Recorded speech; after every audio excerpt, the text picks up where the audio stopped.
And we have a creative subconscious mind. And the creative subconscious mind has got 4 functions, and one of them is this. It's to make sure that the picture on the outside, if you will, always matches the picture on the inside. And that leads to self-regulation. Just as the thermostat in this room is keeping the temperature at a certain level, so human beings, that's you and I, we self-regulate our performance. But we don't, the problem is, we don't self-regulate our performance at our potential level, at what we are capable of. The problem is we self-regulate our performance at the belief level, what we think we're capable of. And this self-image not only drives performance, it regulates performance. So here's a funny thing. If I perform better than I believe myself to be, do you know what I do? I do something daft. I sabotage my success. I compensate for the mistake of being too good for me. I say it was nothing. I got lucky. Sports people do it all the time. Football teams do it all the time. Business people do it. We actually all do it. As well as correcting for the mistake of underperforming, we raise our game. We also correct for the mistake of doing better than we believe ourselves to be, and we sabotage our own success. Now, high performers have got what we might call a positive self-image that leads them to succeed. And low performers have a negative self-image that causes them to fail. Now, the good news again is that this self-image of yours can be modified. It can be modified to give you what you want. A mentor, for example, will often see in you what you don't see in yourself. But there's sometimes you need to be a mentor to yourself. Self-image. And that leads me to mention quickly and briefly a third pattern of mental activity, and it has to do with the way that you speak to yourself. We all talk to ourselves, but we do. Just listen next time and you'll actually see that you do. Listen to what it is that you're actually telling yourself and what you're actually saying to yourself. We all talk to ourselves, and the fact is, you need to know this, that we build our own self-image that we've just been talking about with our own self-talk. I'm from Glasgow in Scotland. I left school at 14 with no qualifications whatsoever, and the message ringing loudly in my ears that I would never amount to anything, because our kind never did. We were too poor. We were too badly educated. We were an underclass. And the problem is, if you give sanction to those ideas, you know what that means? It means you agree with it. If you give sanction to those ideas, they become a part of you. Thoughts accumulate to become beliefs, and beliefs solidify until they become themselves into a self-image, and then you've got to go out and act like it. You've got to go out and act like the person you believe yourself to be. We are fearfully and wonderfully made. We can't do it any other way. So, my advice is be careful how you speak to yourself. And be careful how you speak to others. And be careful how you let others speak to you. High performers speak to themselves in a way that is different to the rest of us. The internal dialogue that's going on in their minds is different. How do they do it?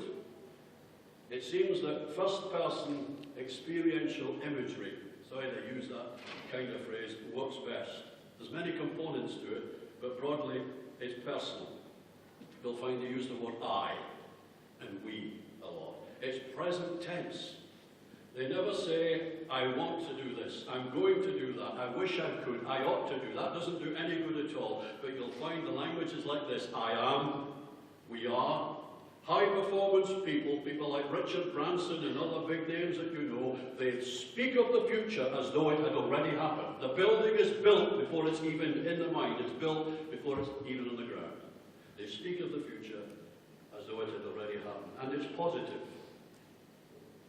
In this sense, they're focused upon what they want and not on what they don't want. High performance people think about what they want. They don't think about what they don't want. Try that for starters. Stop thinking about what you want to get away from and start thinking, focus upon what it is you want to get to. Because we move towards it, we think like what we think about. We move towards it, we're drawn to what we actually think about. Finally, The mindset of high performers is seen in the way they set their goals. They set the goal first without knowing how they're going to achieve it. That's important. The goal comes first and the plan comes later. They just know that they can do it, but they don't know how to begin with. You ought to try that. Concentrate on what it is that you want, on where you want to be. Don't worry about how you're going to get there. Never let the how question arise, because it will limit you. Just focus upon what you want, and how will come later on. Here's a rule.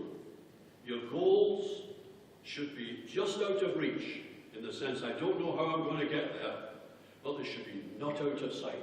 Goals should be just out of reach, but not out of sight. You've got to be able to see yourself doing, being, having the thing that you're talking to yourself about. It's like this elastic band here. My right fist is current reality. That's the way things is for you now. I set a new goal, that's my left hand, and now the elastic band is in tension. That tension is to be encouraged. When you set a new goal or a new aspiration, you throw your system out of order. And you get tremendous energy and drive and creativity in order to restore order. That's another function of your conscious, subconscious mind. Now, you can get rid of the tension in two ways. One way to get rid of the tension would be to give up on the goal, that it was a bad idea. I should never have thought of it. You get rid of the tension, you feel a lot better now, you've given up on the goal. That's what we do most of the time. Another way is to move towards the goal.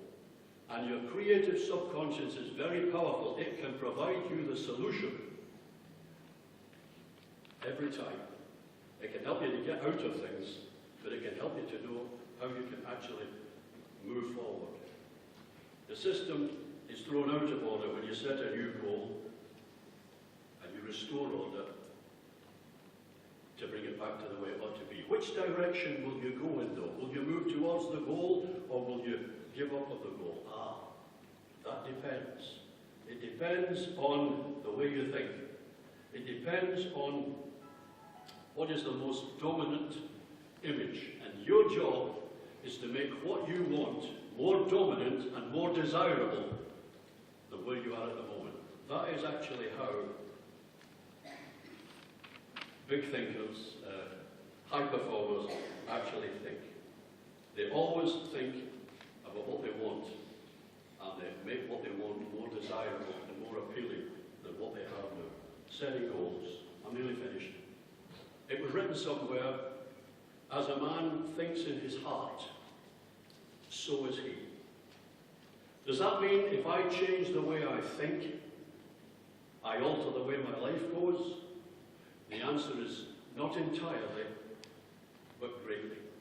Finally, a word about self-esteem. High performers have high levels of self-esteem. You need that. You have a strong sense of self-worth. You need to say to yourself, I am a valuable and important person, and I'm worthy of the respect and the admiration of all those people that matter to me. You need to say that. So there it is. Self-efficacy, self-image, self-talk, and goal setting. These are the things, and you can learn them. You can acquire these things. You're not born like it or born with it. You can grow into it and be helped to develop in that way. I look out on you now and I see greatness in you. I really do. You have potential to do great things. It just needs to be brought out. And I pray that it will. Thank you for listening.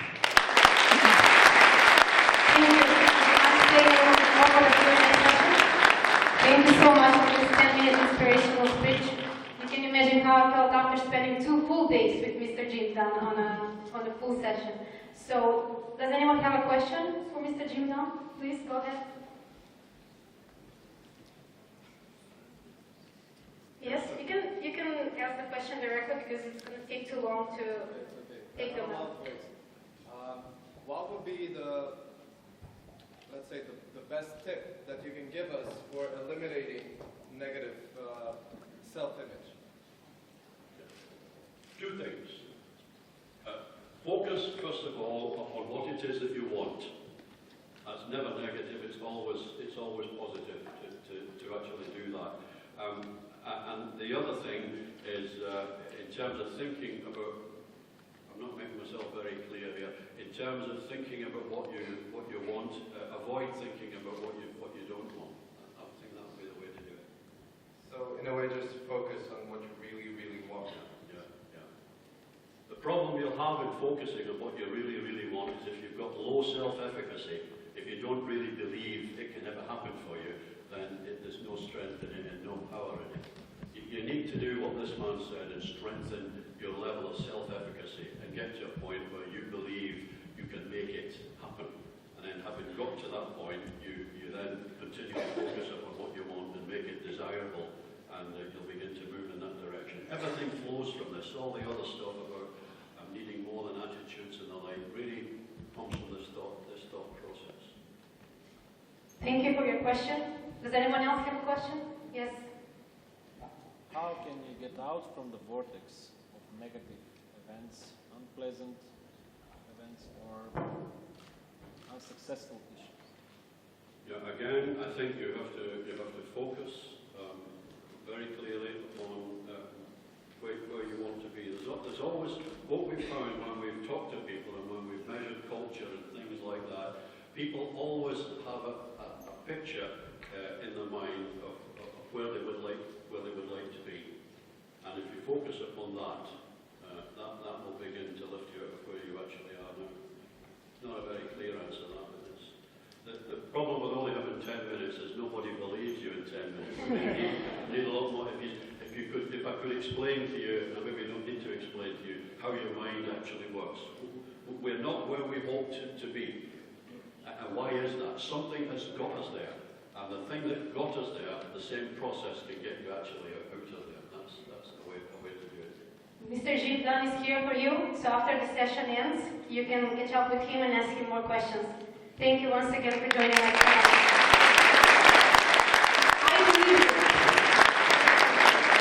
So now we have an exceptional, inspirational woman from the business world from Slovenia.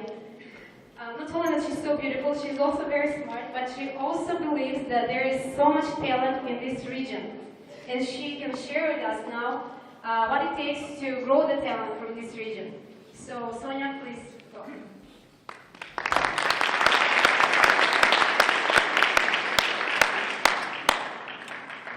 Thank you, Biljana, so much. I would only blush if a man would do the same introduction as you did today. So let me just first show you me. If I'm that good as she said, I surely hope, but if not, please keep it to yourself. I'm coming from Slovenia, and Slovenia is the only country in the world that has love in its name. And I'm coming to a country that I am not sure, but might just as well be the only one that has ace in its name. So.